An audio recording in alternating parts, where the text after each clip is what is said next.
everybody. This is Stephanie Rupert. Thank you for tuning in to The Meaning of Everything, where we attempt to gain a deeper understanding of our biggest questions and problems. Now, today is episode 10X. It is December 20th, which is super exciting.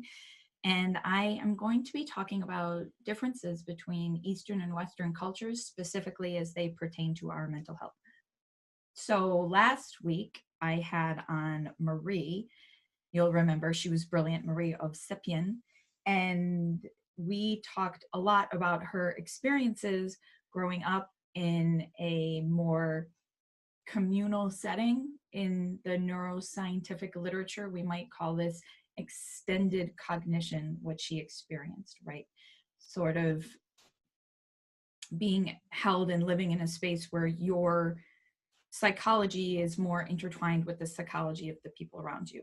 And that was really fascinating. And that's a huge contrast to the way that we live in the West, in which we're also very individual, very isolated. And both of these ways of living have positives and negatives. And I think they can learn from each other. And we can learn, I think, most definitely from the way that more traditionally Eastern and specifically Chinese thinking does these sorts of things. So I'll unpack those a little bit.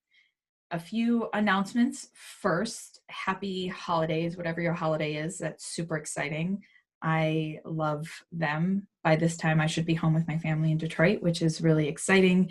We like to put up tons and tons of lights, and we have a basket of hats, and I always like to make sure that everybody is always wearing a Christmas or otherwise festive holiday themed hat.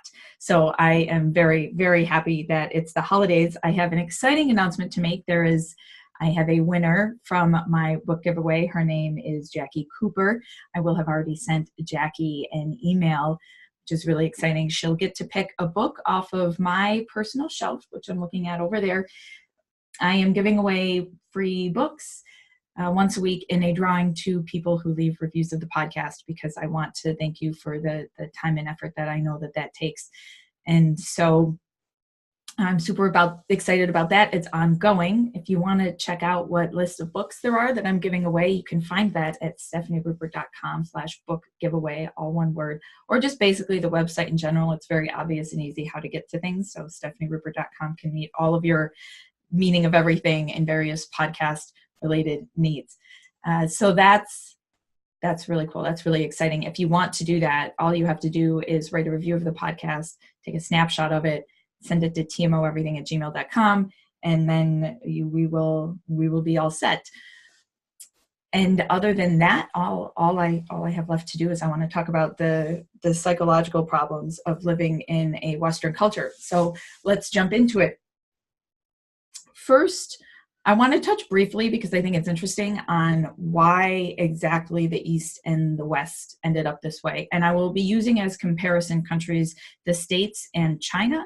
These are the two that are the most well-studied, and also they're very polarized. The States are as individualistic as you can get, and China tends to be as, I want to say communalistic. I don't want to say communistic, because I don't want to have quite the political connotations, but the most collectivist, I suppose, kind of culture in a large scale that we're dealing with here in the 21st century. So why are we this way?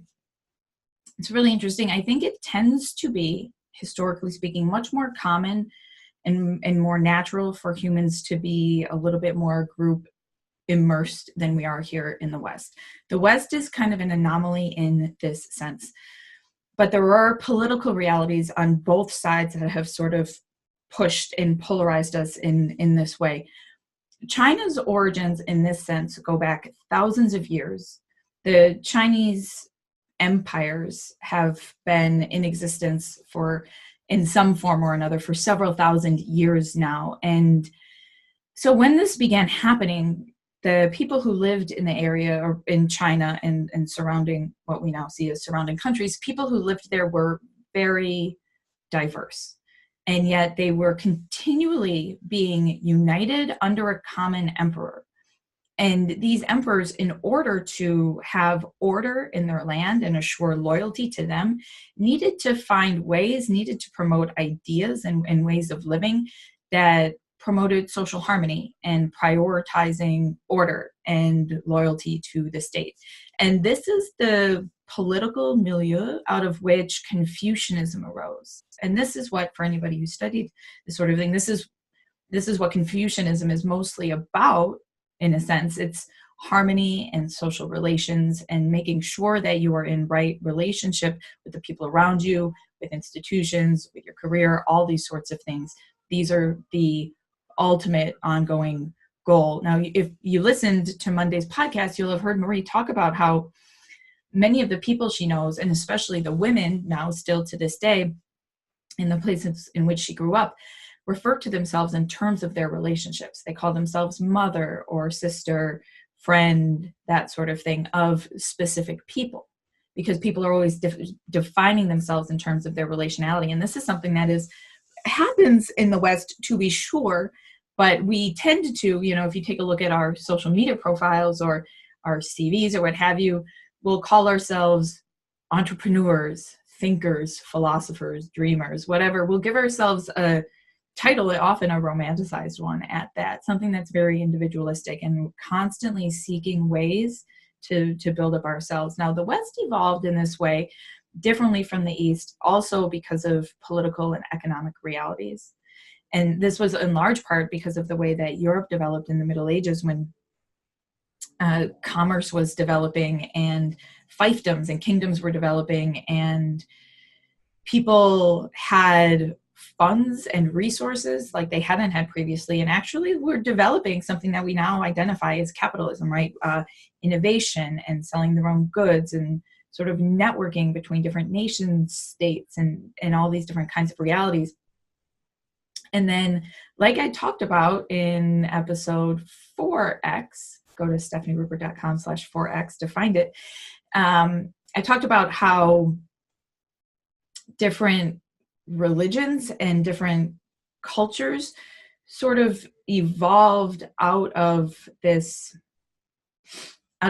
more individualistic, out of the negotiations that were happening between religions and states. Religion had to be privatized, your beliefs had to be privatized, they had to be brought like internal to you, and states became the things to which we were loyal. But these were states that were already being predicated on ideas that were developing in the Enlightenment, like individualism, freedom, the free market, all that sort of thing. These ideas were coalescing at the same time. So anyway, this is a piece of how the Western story was made. It's much bigger than that. Obviously, a piece of how the Chinese story was made is much bigger than that. But that's how we ended up so polarized. And the differences today are striking, and we know that there were concrete differences, and we're not just sort of hand waving, which is the term that scholars use to say that we're making stuff up. We're not just sort of waving our hands.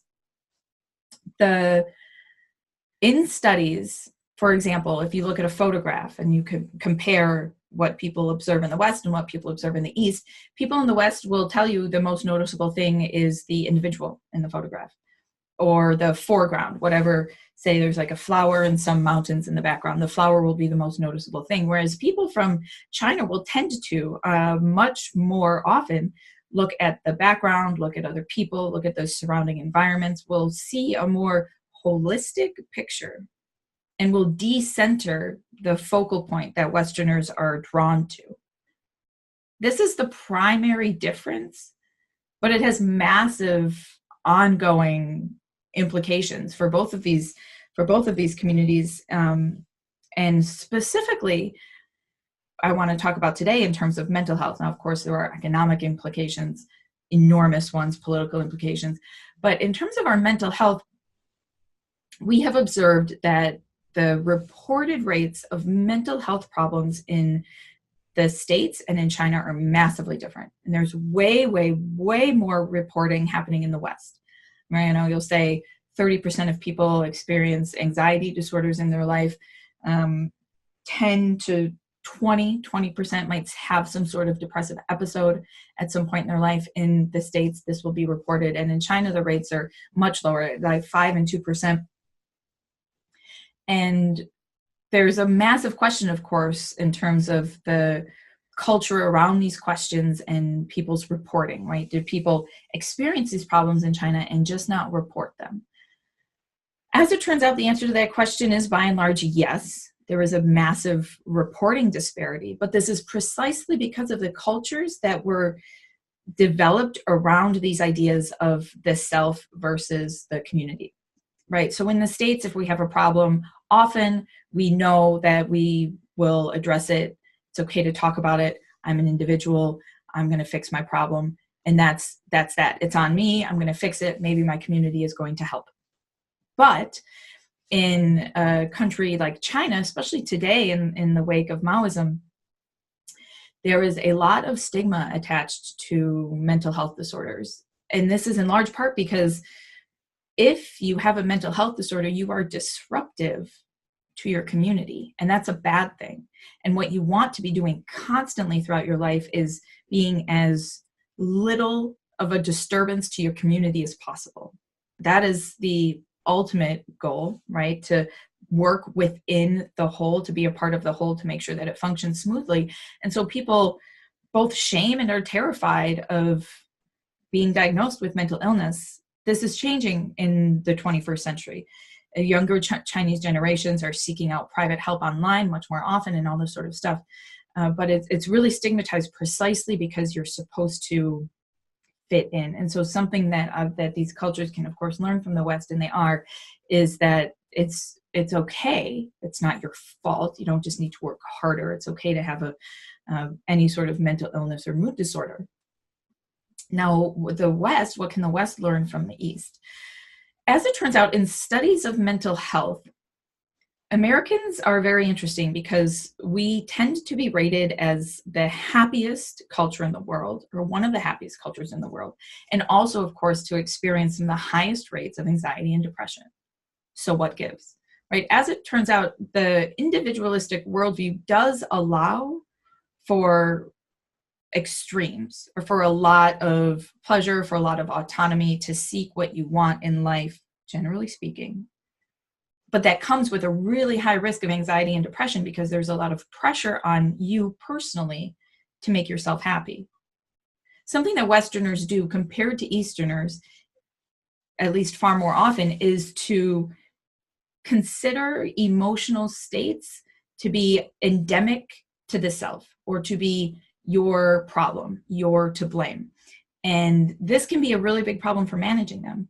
Often, when you're in a culture in which you see things more holistically, it's easier to look at the environmental circumstances and say, okay, these are a factor. And then if I want to change how I feel, then I can change my circumstances. Now, of course, that becomes very tricky if you're living in a community where you can't change your circumstances, or changing your circumstances would be disruptive. But the mindset, generally speaking, is to be able to look more holistically at a problem, and to not, like we do at the West, be so wrapped up within ourselves that we don't reach out to others, that we don't look at environmental causes, that we tend to attribute blame to ourselves for our own situations, that we tend to also, we see ourselves as stable, right? We don't see ourselves as consistently changing throughout time, becoming new people, fluctuating with our environments, being really dependent on our environment psychologically, which, by the way, we absolutely are. But in the West, we tend not to see this. And so as we see emotions arising out of this stable self, we tend to see that they're permanent. People who are depressed in the West tend to think that they will always feel that way. And the same goes for anxiety, but to a lesser extent, because depression and anxiety are two phenomenologically, that is experientially, like they feel different. They're two different problems. But in the West, we tend to let our emotions hit us and then really impact the way that we think about ourselves, and often for the negative. Of course, also in the West, we're deeply disconnected from one another. We tend to move out of our houses earlier than other cultures do, especially in America, although that has changed in recent years. We tend to live alone. We tend to wait longer before we start families. We tend to focus on nuclear families to the exclusion of extended families, right? We usher our elderly into homes alone, right? There's so much about the West where everything that you do is on your shoulders. You're to blame, you're responsible, you must build your life, and also you must sleep alone in your room, right? It's except for when people live in college dorm rooms or have siblings, people tend to live in their rooms alone, which feels very natural and of course normal to us, but it's actually quite an anomaly throughout the history of like the human species. So this rabid individualism in the West does allow for greater creativity and innovation. This is why we see so much entrepreneurialism in the West. It tends to allow for these things because you are challenged to think analytically, to think independently, to think outside the box. But this comes at the cost of course, falling into anxiety and depression when either you're worried about making these endeavors, your life succeed, or you're sad or lethargic about the possibility of not being able to do it or failing at doing it. That's an enormous price. Now, of course, the price in the East is that you sacrifice often independent thinking, outside of the box thinking. You tend to be cultured to live within a certain ideological framework. And of course, again, these things are all changing, but generally speaking, they're true. And so probably the answer, at least so far as we can tell right now, as in most things, is to draw a little bit of wisdom from both sides and meet in the middle. Hold on to, if you live in the West, some of the creativity and initiative and passion and dreams that we have, but also learn to integrate other people in our lives so we're not so alone. So we're just have a better mood from being around people who make us feel nice. That's massively, massively important. And we can also, of course, learn to think more holistically about our circumstances. Look more at what's going on around us. Focus less on our own stories. You know, sometimes I work with women and body image issues and self-love problems. I have been for many, many years. And one of the most important things for overcoming these problems, I have often found, is finding something to love and to focus on and to take care of that's not yourself. You know, we often focus a lot in the West on pursuing our own dream and pursuing our own happiness, but the pressure that puts on us almost makes it dissolve, right? And in some ways, the solution to this problem isn't to focus on our own happiness, but the happiness of others. And then satisfaction bubbles up. It bubbles up from the cracks because you're simply living a productive and helpful and satisfying life. So those are a few things. I've talked for about as long as I think I should have.